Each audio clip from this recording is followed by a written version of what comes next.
שלום, שמי דוקטור מרדכי בן חמו, מהחוג הפרופסורים לחוסן מדיני וכלכלי. בראשית דבריי אני רוצה למסור את תנחומיי למשפחות הנרצחים ותמיכה במשפחות של החטופים. וזאת על רקע הטבח האסלאמו-נאצי שביצע האויב בנו ב-7 לאוקטובר 2023. ישראל לפני 3,000 שנה ולפני 75 שנה לא הוקמה באירופה. ישראל היא מדינה מזרח תיכונית, וזאת למרות ההיסטוריה של כמה מאזרחיה שבאו מאירופה וטיבלו אותה בתבלינים אירופאיים.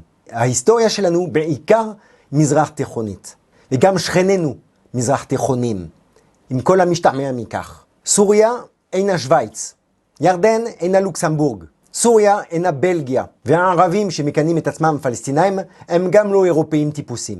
זו המציאות ואלה עובדות. השכנים שלנו לא רוצים בנו. הם רוצים לטבוח בנו. מפת פלסטין של הרשות הפלסטינאית לא מתירה שום ספק.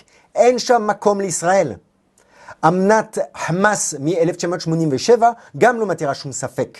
להשמיד את ישראל ולטבוח ביהודים. שמאלנים, ימנים, דתיים, חילונים, לא משנה. לטבוח בהם. זו לא פרשנות שלי. אלו עובדות. בנאומים, בכתובים, בכל מקום, ברשות הפלסטינאית או בחמאס, כותבים את הדברים הללו. לפני שבועיים, כשבוע אחרי הטבח הנוראי, הרשות הפלסטינאית פרסמה מסמך תמיכה במעשה חמאס, ובו פסיקי הקוראן המעודדים טבח ביהודים.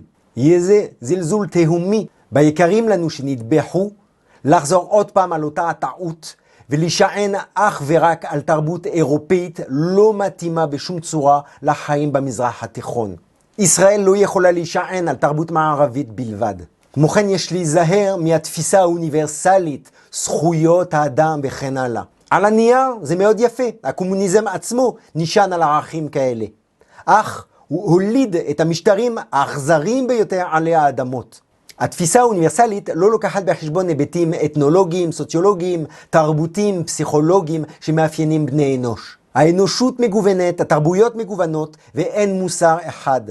ישראל, כמדינת עם היהודי כולו, של השמאלנים, של הימנים, של הדתיים, של החילונים ומיעוטיה, לא יוכלו להמשיך להמר על תיאוריות של יפי נפש, שהמטרה העליונה שלהם היא למצוא חן בעיני העולם. ההיסטוריה לימדה אותנו שישראל יכולה להסתמך אך ורק על עצמה.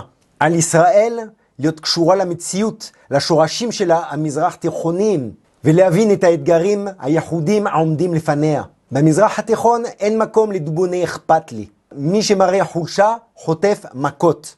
ולא כורתים בריתות או הסכמים עם חלשים, משמידים אותם. ובמזרח התיכון הסכם תקף ככל שאתה חזק מספיק. במזרח התיכון ברגע שאתה נחלש יופר ההסכם. בדומה להסכם חודביה שחתם הנביא מוחמד עם אנשי מקה, שאחרי שנתיים הופר כי הרגיש מוחמד חזק מספיק כדי להביס אותם. נתנו ים של הזדמנויות מקום המדינה. הסכמנו לחלוקת האדמה, למרות שכבר חולקה כדי להקים את ירדן. חתמנו על הסכמי אוסלו, בזמן בוצעו פיגועים.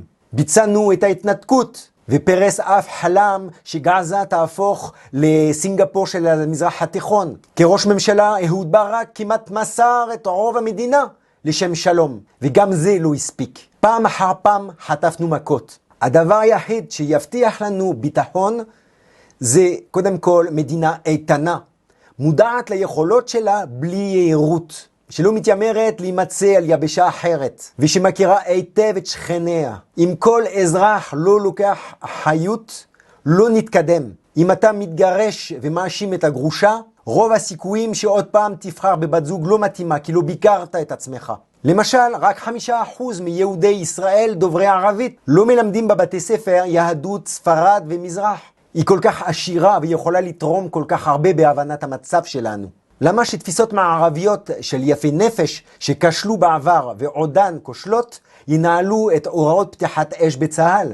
למה אותן התפיסות המערביות תקבענה שמחבלים, רוצחים, ייהנו מזכויות אדם? למה אנחנו נדאג לזכויותיהם של השכנים שלנו בזמן בו טובחים את אזרחינו? אין הבדל בין מה שקרה ב-7 לאוקטובר ומה שקורה מקום המדינה. ב-1920, 1929 טבחו בנו. בכל הזדמנות טבחו בנו. ביהודה ושומרון טובחים באנשים בצורה הומאופתית, אז אולי זה קביל, כי זו לא כמות גדולה. התוצאה היא אותו דבר. לא כזה מזמן, כמה פוליטיקאים, משיחים, טענו שצריך לנקוט צעדים נגד חווארה, כפר ממנו יוצאים רוצחי יהודים, ובו חוגגים מוות של כל יהודי. מחלקים ממתקים על מוות יהודים. קומץ קטן ומסוכן של ישראלים גייסו כספים, כמעט 2 מיליון, למען האנשים האלה. בזמן בה המשפחה בכתה על אובדן יקיריה. כאשר הפוליטיקאים המשיחיים האלה דיברו בשפה כזו בוטה כלפי האויב, התקוממו. ועכשיו נפל האסימון. שנלמד לקח, תוך כדי שאנחנו שומרים על הרוח היהודית שמקדשת את החיים ומכבדת בני אנוש, עלינו להגן על עצמנו כמו שצריך. כל אחד מאיתנו חייב לכבד את הנרצחים ואת זכרם בהפקת לקחים ובחשבון נפש, מבלי לחפש אשמים. עלינו להיות מאוחדים ולדעת לתת מענה מותאם לנסיבות. אין בלון תבערה ואין טפטוף טילים, שום דבר, אלא יד קשוחה עם אויב קשוח. זו תקופה קשה, אבל עם ישראל עבר תקופות קשות. עלינו להתחשל וללמוד ממה שקרה. פילוג לא מועיל, אפשר להתווכח מבלי לשבור את הכלים. להתייפייף בעיני העולם לא עוזר. לא משנה עד כמה מתייפייפים אליהם, תמיד ישנאו אותנו. אוהבים אותנו רק כאשר אנחנו קורבנות. וזה גם לתקופה מאוד קצרה. משמאל ועד ימין, עלינו לשים קודם כל את טובתם של אזרחי ישראל, יהודים והמיעוטים, לפני כל דבר אחר. שלום עליכם.